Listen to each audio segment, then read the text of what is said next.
Dito pa rin tayo mag-start. Ganito kahaba sa t-shirt niya. O ano. Pero sa ilalim Hindi ko lang. alam. Masyado bang mahaba yan? Oo, sa ilalim lang tayo ng puwet. Oo, yan. Ganyan lang. Anin natin yung coat niya. Oo. Ay, sorry. Ito, tita. Okay. 23 half. Okay. Ano po yan? Oo. Sige, okay na yan.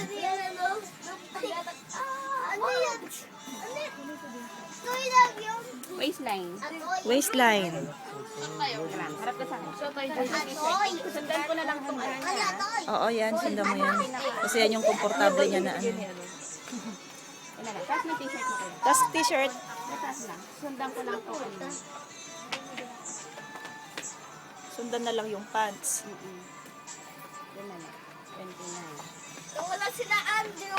Actually, 30 na binibili kong pantalon yan eh. Pang allowance. Oo. Kasi ano naman pwede naman lagyan. Lalaki pa yan eh. 50 ng gano'n. Ito na lang. Haba ng patalon. Haba. Ito na rin sundan ko.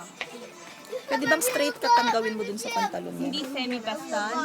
Huwag semi-baston. Hindi katulad ng sinukat niya kanina. Gusto mo ba ng semi-baston? Katulad ng sinukat niya Sige, kanina. sige, sukatin mo muna para yan.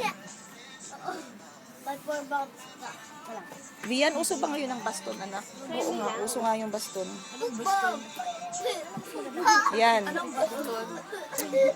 Semi. Ito po, yung ganito. Baston is yung cut niya, yung pasikip dito. Pasikip. Yun yung uso ngayon, di ba? Semi-baston. Para yung mga pants mo, yung masikip dito. Tao bomb. Okay. Like a bomb. Or straight. Okay na? Tapos, patingin ng ano, kung ano yung mga... Okay, so this one, ito na ang tatawag dito. Shoulder. Yung Shoulder, dito. and Tapos then, sleeve length yung dito. oo.